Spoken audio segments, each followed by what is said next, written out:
சக்தி நம்ம சொன்னாலாம் இந்த ஊரை விட்டு போக மாட்டான். நம்ம இந்த ஊர் பெரியவங்க கிட்ட பேசிக்கலாம்னு சொல்லிட்டு பொன்னியோட அப்பா முத்தையா உடனடியா பொன்னியை கூட்டிட்டு ஊர் பெரியவங்க கிட்ட நியாயம் கேட்கறதுக்காக, அதாவது சக்தியை ஊரை விட்டு துரத்துறதுக்காக ஒரு பெர்மிஷனை வாங்கிடலான்னு சொல்லிட்டு அங்க போய் பார்க்கும்போது கோவில்ல வச்சு ஊர் பெரியவங்க அத்தனை பேருமே சக்திக்கு முதல் மரியாதை பண்ணிட்டு இருக்காங்க. அதுவும் தலையில பட்டோலாம் கட்டிட்டு இருக்க. அப்ப இதை பார்த்துட்டு ரொம்பவே ஷாக்கான பொண்ணையும் முத்தையா கிட்ட என்னப்பா நடக்குதுங்கன்னு சொல்லிட்டு கேட்க, உடனே முத்தையாவும் வா முதல்ல நம்ம அவங்க கிட்ட இது என்னன்னு முதல்ல கேட்டு வந்துடலான்னு சொல்லிட்டு உடனடியாக அவங்க அந்த ஊர் பெரியவங்க கிட்ட இங்க என்ன நடந்துட்டு இருக்குன்னு சொல்லிட்டு கேட்க, உடனே ஊர் பெரியவங்களும் ரொம்பவே பெருமையோட உன்னோட மாப்பிள்ளை இந்த ஊருக்கு அதுவும் இந்த கோவிலுக்கு 1,00,000 ரூபாய் டொனேஷனா கொடுத்துருக்காங்க. எல்லாத்துக்கும் மேல இந்த வரப்போற பண்டிகைக்கு எல்லா செலவையுமே ஏத்துக்கிறன்ற அளவுக்கு இவங்க பேசிட்டு இருக்காங்கன்னு சொல்லிட்டு இருக்காங்க. அப்போ இதை கேட்டுட்டு ரொம்பவே ஷாக்கான பொண்ணையும் சக்தியை மறைச்சு பார்க்க, ஆனா சக்தியை ரொம்பவே பெருமையோட பொண்ணைய பார்த்துட்டு இருக்காங்க. அதே மாதிரி ஊர் பெரியவங்களும் பரவாயில்ல உன் மாப்பிள்ளை என்னதான் இந்த ஊர்ல தங்கலனாலும் இந்த ஊருக்கு சரியான நேரம் வரும்போது சரியான உதவியை பண்ணிட்டு இருக்காங்க. ஏன்னா இந்த கோவிலை சீரமைக்கணும்னு நாங்க ஏற்கனவே நினைச்சிட்டு இருந்தோம். ஆனா இப்போ அந்த உதவி உன் மாப்பிள்ளையால வந்திருக்குன்னு சொல்லிட்டு பொன்னியையும் அவங்களோட குடும்பத்தை, அதுவும் ஜெயாவோட குடும்பத்தை பெருமையா பேசிட்டு இருக்க. அப்போ இவ்வளவு நேரம் அமைதியா இருந்த முத்தையாவும் உடனடியா அந்த ஊர் பெரியவங்க கிட்ட இதுக்கு மேலேயும் என் பொண்ணையும் அந்த குடும்பத்தையும் சேர்த்து வச்சு பேசாதீங்க, எங்களுக்கும் அந்த குடும்பத்துக்கும் இருந்த உறவை எப்பவோ முடிஞ்சிருச்சு அப்படின்னு சொல்லிட்டு நீ வா பொன்னின்னு சொல்லிட்டு பொன்னியோட கையை பிடிச்சு அங்கிருந்து கூட்டிட்டு போறாங்க. அப்ப போகும்போது பொன்னி சக்தியை முறைச்சு பார்த்துட்டே போக, ஆனா சக்தியோ இவங்க என்னதான் பண்ணாலும் இந்த ஊரை விட்டும் சரி இந்த இடத்த விட்டு சரி நம்மள யாராலும் எங்கேயும் துரத்த முடியாது. கடைசி வரைக்கும் பொன்னி வர்ற வரைக்கும் நான் இவளுக்காக இங்கே வெயிட் பண்ணிக்கிட்டு தான் இருக்க போறேன்னு சொல்லிட்டு பொன்னிய கண்ணடிச்சுலாம் ரொம்பவே கிண்டல் பண்ணிட்டு அங்கேயே நின்றுட்டு இருக்காங்க. அப்போ பொன்னியோட ஃப்ரெண்டும் சக்தி கிட்ட, அண்ணா பொன்னியை உங்க கூட சேர்த்து வைக்கிறதுக்கு என்ன பண்ணணும்னாலும் என்ன உதவி வேணும்னாலும் என்கிட்ட கேளுங்கண்ணா. ஏன்னா என் ஃப்ரெண்டு பொன்னிக்கு ஒரு நல்ல வாழ்க்கை அமையுதுன்னா நான் ஏன் அதை கெடுக்க போறேன், நான் அதுக்காக என்னனாலும் உங்களுக்கு உதவி பண்ண தயாரா இருக்கேன்னு சொல்ல உடனே சக்தியும் ரொம்பவே தேங்க்ஸ் மல்லின்னு சொல்லிட்டு அவங்களுமே அந்த ஊர் பெரியவங்க கிட்ட எப்ப திருவிழாலாம் நடக்க போகுதுன்ற டீட்டெயில்ஸ் எல்லாத்தையுமே விசாரிச்சுட்டு இருக்காங்க. ஆனா வீட்டுக்கு போன முத்தையாவோ எனக்கு இதுக்கு மேல இந்த வேலைக்கெல்லாம் போகணும்ன்றத யோசிக்க கூட முடியல. ஏன்னா நான் ஒருவேளை அங்க காவலுக்குன்னு சொல்லிட்டு போய் தூங்கிட்டேனா நீ வீட்டுல தனியா இருப்ப, அப்போ சக்தி வந்து உங்ககிட்ட பிரச்சனை பண்ணவும் வாய்ப்பு இருக்குல்லன்னு சொல்ல, ஆனா பொண்ணையோ சக்தியெல்லாம் அப்படி பண்ண மாட்டாங்க, அவங்க அப்படிப்பட்ட ஆளும் கிடையாது. அதனால நீங்க தைரியமா உங்களுக்கு பிடிச்ச வேலைக்கு போங்க, நான் என்னை எப்படி பாத்துக்கணுமோ அப்படி பாத்துக்கிறேன்னு சொல்லிட்டு சக்தி மேல இன்னுமே ரொம்பவே நம்பிக்கையோடையும் ரொம்பவே பாசிட்டிவாவும் பேசிட்டு இருக்காங்க. அப்ப இதை கேட்டுட்டு முத்தையாவும் கொஞ்சம் ஆச்சரியத்தோட, உனக்கு உண்மையாவே சக்தி கூட வாழ விருப்பம் இல்லையா, அப்படி இல்லைன்னா அந்த குடும்பம் உன்னோட அப்பா அம்மாவை அவமானப்படுத்தினாங்கன்றதுக்காக தான் நீ அந்த குடும்பம் வேணான்னு முடிவெடுத்திருக்க சொல்லி கேட்க, ஆனா பொண்ணையும் இல்லப்பா அப்படிலாம் ஒன்றும் இல்லை, எனக்கு என் மேல நம்பிக்கை இல்லாதவங்க கூட வாழ விருப்பம் இல்லை, அதனாலதான் நான் இந்த முடிவை எடுத்தேன்னு சொல்றாங்க. உடனே இதை கேட்ட முத்தையாவும் இருந்தாலும் நீ இப்படி சக்தியை பத்தி பாசிட்டிவா பேசுறதெல்லாம் கேட்கும்போது எனக்கு இன்னுமே உனக்கு அவங்க கூட வாழணும்னு விருப்பம் இருக்கிற மாதிரி தான் தோணுது. ஒருவேளை உனக்கு அப்படி மட்டும் தோணுச்சுன்னா சொல்லு, நான் எப்படி அந்த குடும்பத்தோட தயவே இல்லாம சக்தி கூட வாழ வைக்கணுமோ அப்படி என்னால வாழ வைக்க முடியும். அதனால உன் அப்பா கிட்ட நீ ஒளிவு மறைவு இல்லாம என்ன பேசணுமோ பேசுன்னு சொல்றாங்க. ஆனா பொண்ணையும் இல்லப்பா எனக்கு அந்த குடும்பமும் வேண்டாம் சக்தியும் வேண்டாம், எனக்கு இதுக்கு மேலேயும் அங்கேருந்து கஷ்டப்படணும்னு அவசியமே கிடையாதுன்னு சொல்றாங்க. எல்லாத்துக்கும் மேலே ஒரு வேளை நான் அந்த குடும்பத்துக்கு போகிறதா இருந்தால் அவங்க, அதாவது ஜெயாத்தையே உங்கள் காலில் விழுந்து மன்னிப்பு கேட்டு என்ன மரியாதையோடு அந்த வீட்டுக்கு கூட்டிகிட்டு போயிட்டோம், அது வரைக்கும் நான் யார் சொன்னாலும் யார் பேச்சையுமே கேட்க போகிறது இல்லைன்னு சொல்ல, ஆனால் முத்தையாவும் இப்போ நீ வாழ போகிறது ஜெயா கூட ஒன்றும் கிடையாது சக்தி கூட தான், உனக்கு ஒருவேளை ஜெயாவோட குடும்பத்துக்குள்ளே வாழ விருப்பம் இல்லைன்னா சக்தி கூட வாழலாம்லன்னு கேட்க, ஆனால் பொண்ணையும் அதெல்லாம் நல்லா இருக்காதுப்பா எனக்கு அதில் விருப்பமும் இல்லைன்னு சொல்லிட்டு அவங்க தன்னோட மனசை கல்லாக்கி கிட்ட அங்கிருந்து கிளம்பி போறாங்க. ஆனா பொண்ணு பேசுறத வச்சு அவங்களுக்கு சக்தியை பிடிச்சிருக்கு, பட் அந்த குடும்பத்து கூட சேர்ந்து வாழ்றதுலதான் அவங்களுக்கு பிரச்சனை இருக்குன்னு சொல்லிட்டு புரிஞ்சுக்கிட்டதுனால இப்போ ஒரே ஒரு வழிதான் இருக்கு, ஜெயா மனசு மாறி பொண்ணியை கூட்டிட்டு போற வரைக்கும் இந்த பிரச்சனை தீரவே போறதில்லைன்னு சொல்லிட்டு நினைச்சது மட்டும் இல்லாம அவங்க பேசாம இதை பத்தி சக்தி கிட்டேயே பேசலாமான்னு யோசிக்கவும் செய்யறாங்க. இருந்தாலும் அந்த குடும்பத்துல தன்னோட பொண்ணுக்கு அவ்வளவு கொடுமை நடந்ததுக்கு அப்புறமாவும் சக்தி அமைதியா எதையுமே கண்டுக்காத மாதிரி தானே இருந்திருக்காங்க. அதாவது முத்தையாவோட நினைப்புல அந்த மாதிரி தான் சக்தியை பத்தின எண்ணம் இருக்கு. ஸோ அவங்க சக்தியை பத்தி தப்பா நினைச்சுக்கிட்டு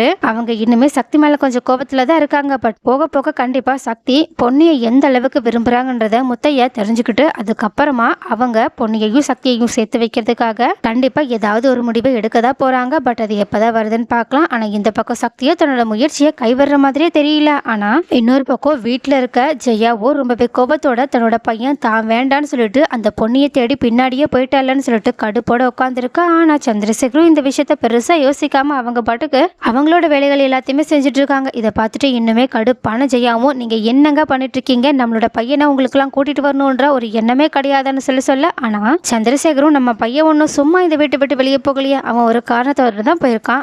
அவனோட பொண்டாட்டியை கூட்டிட்டு வர்றதுக்காக போயிருக்கான். அதுல எனக்கு ஒன்றும் எந்த தப்பும் தெரியலையேன்னு சொல்ல ஆனா ஜெயாவும், ஆமா உங்களுக்கு எந்த தப்புமே தெரியாது, அவன் என்ன பண்ணாலும் உங்களுக்கு சரி, முக்கியமா அந்த பொண்ணுக்காக அவன் என்ன பண்ணாலும் நீங்க அதுக்கு ஆதரவா தானே நிற்பீங்க. அவன் என்னை கொஞ்சம் கூட மதிக்காம இந்த வீட்டை விட்டு வெளியே போயிருக்கான். இப்போ அவன் எங்க இருக்கா எப்படி இருக்கான்னு சொல்லிட்டு எனக்கு வருத்தமா இருக்கு. ஆனா அந்த வருத்தம் கூட உங்களுக்கு இல்லையான்னு கேட்க, ஆனா சந்திரசேகரோ என் பையன் எங்க இருந்தாலும் நல்லா ராஜா மாதிரி தான் இருப்பான். அது மட்டும் இல்லாம பொண்ணு எங்க இருந்தாலும் அங்க சக்தி இருந்தா கண்டிப்பா சந்தோஷமா தான் இருப்பான்னு சொல்லிட்டு, நீ ஒருவேளை உன் பையனை மிஸ் பண்ணா நீயே போயிட்டு சக்தி எங்க இருக்கான் எப்படி இருக்கான்னு பார்த்துட்டு வந்துடுறேன். கண்டிப்பா சக்தி பொன்னியோட ஊர்ல தான் இருப்பான். வேணா பொன்னியோட ஊருக்கு போயிட்டு அவன் என்ன பண்றான்றத பார்த்துட்டு வரணும்னா பார்த்துட்டு வா, எனக்கு எந்த பிரச்சனையும் கிடையாதுன்னு சொல்ல ஆனா ஜெயாவோ என்னதான் சக்தியை பார்க்கணுன்ற எண்ணத்தோட இருந்தாலும் அவங்களுக்கு என்னமோ அவங்களோட கௌரவத்தை விட்டு கொடுக்கறதுல கொஞ்சம் கூட விருப்பமே கிடையாது. அதனால அவங்க ரொம்பவே யோசனையோடையே என்ன பண்ணலான்னு சொல்லிட்டு நினைச்சிட்டு இருக்கும்போது கரெக்டா இந்த விஷயங்கள் எல்லாத்தையுமே கேள்விப்பட்ட உஷாவும் ரொம்பவே பதட்டத்தோட அவங்களோட அம்மாவை கூட்டிட்டு அவங்களோட வீட்டுக்கு வந்துட்டு, இப்போ பொண்ணு எங்க தான் இருக்கா, சக்தி தம்பியும் அவங்க பின்னாடியே போயிட்டாங்களாமே, இந்த பிரச்சனை எப்பதான் தீரப்போகுதுன்னு சொல்லிட்டு சண்முகத்துக்கிட்ட கேட்டுட்டு இருக்கா. அப்ப கரெக்டா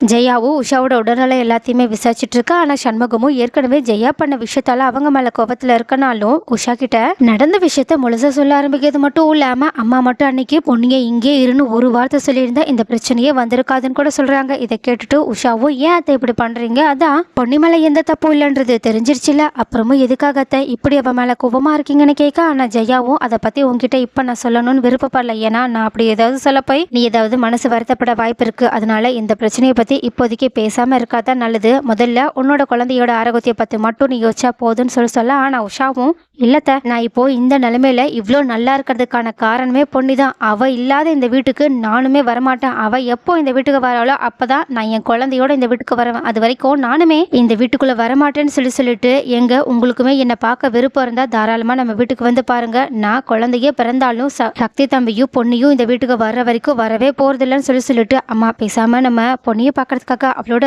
ஊருக்கு போகலாமான்னு சொல்லிட்டு கேட்க, ஆனா அவங்களோட அம்மாவும் இப்போ நீ நிற மாசத்துல இருக்க, அதனால இந்த நிலைமையில அவ்வளோ தூரம்லாம் டிராவல் பண்ணக்கூடாது, கண்டிப்பா நம்ம குழந்தை பிறந்ததுக்கு அப்புறமா வேணா பொன்னியை போய் பார்க்க போகலாம், அப்படி இல்லைன்னா அதுக்குள்ளேயே நடக்கிற பிரச்சனை எல்லாமே தீர்ந்து பொண்ணு இந்த வீட்டுக்குள்ள வரவோ வாய்ப்பு இருக்குல்ல, அதனால அது வரைக்கும் வெயிட் பண்ணலாம்னு சொல்ல ஆனா உஷாவும், இல்லம்மா நான் பொண்ணுகிட்ட நான் பண்ண தப்புக்காக மனசார ஒரு தடவை மன்னிப்பு கேட்கணும்னு ஆசைப்படுறேம்மா, அதனால நம்ம அவளை பார்க்கறதுக்காக அவளோட ஊருக்கு போகலாமா, எல்லாத்துக்கும் மேல சக்தி தம்புமே இப்போ அவளோட ஊர்ல எவ்வளவு கஷ்டப்படுறாங்கன்னு தெரியல, அதனாலதான் அங்க போய் பார்த்துட்டு வந்துடலாமான்னு சொல்லிட்டு அவங்க ரொம்பவே அடம் பிடிச்சுக்கிட்டு இருக்க, உடனே சண்முகமும் அவங்களுக்குமே பொண்ணையையும் சக்தியையும் பார்க்கணுன்ற எண்ணம் இருந்ததுனால உடனடியா அவங்களோட அம்மா கிட்ட, அத்தை நீங்க வேணா நம்மளோட கார்லயே வாங்க, நானே உங்களை அந்த ஊருக்கு கூட்டிட்டு போறேன், சேஃபா போயிட்டு பார்த்துட்டு வந்துடலாம்னு சொல்ல உடனே சரி நம்ம மாப்பிள்ளையே சொல்லிட்டாங்க, நம்மளும் ஒரு எட்டு போய் பார்த்துட்டு வந்துடலாம், ஏன்னா நம்மளோட பொண்ணால தானே அந்த பொண்ணு வாழ்க்கை இப்படி ஆயிடுச்சுன்னு சொல்லிட்டு அவங்களுமே பொண்ணையை பார்க்கறதுக்காக சரின்னு சொல்லிட்டு சம்மதம் தெரிவிக்க, உடனடியா சண்முகம் உஷாவோட அம்மான்னு சொல்லிட்டு எல்லாருமே கார்ல ஏறி பொண்ணியை பார்க்கறதுக்காக அவங்களோட ஊருக்கு கிளம்பி போக,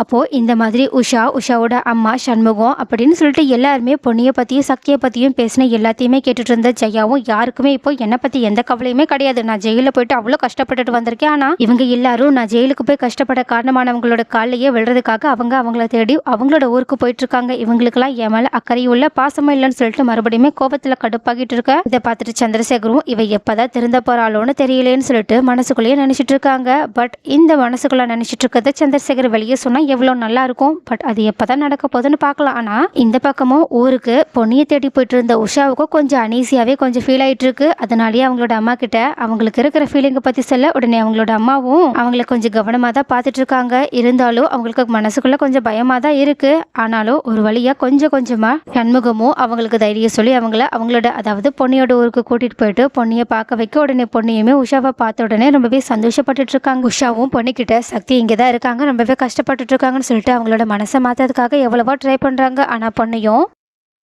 இந்த விஷயத்த கொஞ்சம் கூட கண்டுக்கிற மாதிரியே தெரியல. அதனால ஒரு 2 நாள் இங்க தங்கலான்னு சொல்லிட்டு அவங்களோட அம்மா கிட்ட கேட்க, ஆனா அவங்களோட அம்மாவும் வரும்போது தான் உனக்கு அன்ஈஸியா இருக்குன்னு சொல்லிட்டு சொன்னேன். அதனால இங்கெல்லாம் ஹாஸ்பிட்டல் வசதி கூட சரியா இல்ல. நம்மளோட ஊருக்கே போயிடலான்னு சொல்லிட்டு அவங்க கிட்ட சொல்ல, ஆனா உஷா பொண்ணோட வாழ்க்கை சரியாகிற வரைக்கும் எனக்கு நிம்மதியாவே இருக்காதுமா. ஒரு 2 நாள் மட்டும் என்னோட மன திருப்திக்காக இங்கே இருந்துடலான்னு சொல்லிட்டு சொல்ல, உடனே உஷா அடம் பிடிக்கிறதுனால அவங்களோட அம்மாவும் சரியா சொல்லிட்டு சம்மதம் தெரிவிச்சிடறாங்க. பட் அன்னைக்கு நைட்டே உஷாவுக்கு ஏதோ வயிறு வலி வர்ற மாதிரி வந்துட்டு அவங்க ரொம்பவே கஷ்டப்பட்டுட்டு இருக்காங்க. உடனே இதை பார்த்துட்டு பொன்னி ரொம்பவே பதட்டத்தோட அவங்களுக்கு என்னாச்சு ஏதாச்சுன்னு சொல்லிட்டு பார்த்துட்டு இருக்கிறது மட்டும் இல்லாம அவங்களோட அப்பா மூலயமா உஷாவுக்கு அவங்க கொஞ்சம் ட்ரீட்மெண்ட்லாம் பார்த்துட்டு இருக்காங்க. அவங்களோட அப்பாவும் அவங்களுக்கு என்னென்ன பிரச்சனைன்னு சொல்லிட்டு பார்த்துட்டு இருக்க. உடனே இதனால கொஞ்சம் பயந்த சண்முகமும் இந்த விஷயத்த சந்திரசேகருக்கு கால் பண்ணி சொல்ல, அந்த விஷயத்த சந்திரசேகரும் ஜெயா கிட்ட சொல்றாங்க. உடனே இதை கேட்டுட்டு ஜெயா ரொம்பவே பதட்டத்தோட உஷாவை பார்க்கலான்னு சொல்லிட்டு அவங்களுமே அந்த ஊருக்கு கிளம்பி வந்துட்டு இருக்காங்க. சோ காய்ஸ், இதுக்கப்புறமா என்ன நடக்க போகுது? ஏற்கனவே ஜோஷியர் உஷாவுக்கு பிரச்சனை நடக்க போற நேரத்துல அவங்கள யாரோ ஒருத்தங்க காப்பாத்துவாங்கன்னு சொல்லிட்டு சொல்லியிருக்காங்க. சோ அந்த யாரோ ஒருத்தர் கண்டிப்பா பொன்னியா இருக்கதா வாய்ப்பு இருக்கு. சோ உஷாவுக்கு பொன்னி எப்படிதான் உதவி பண்ண போறாங்க? எல்லாத்துக்கும் மேல பொன்னியோட நல்ல மனசை ஜெயா எப்பதான் புரிஞ்சுக்க போறாங்க? அது மட்டும் இல்லாம பொன்னி முதல்ல எப்பதான் சக்தி தமிழ எவ்வளவு காதல் வச்சிருக்காங்கன்றத புரிஞ்சுக்கிட்டு அவங்கள கஷ்டப்படுத்தாம இருக்க போறாங்க. அது மட்டும் இல்லாம சக்தி இப்படி பொன்னிய தாங்குன்னு தாங்குறது உங்களுக்கு எல்லாம் பிடிச்சிருக்கா இல்லையா? அப்படி இல்லைன்னா சக்தி என்ன பண்ணி பொன்னியோட மனசை மாத்தினா நல்லா இருக்கும்ன்ற எல்லா கருத்துக்களையுமே கமெண்ட்ல சொல்லுங்க.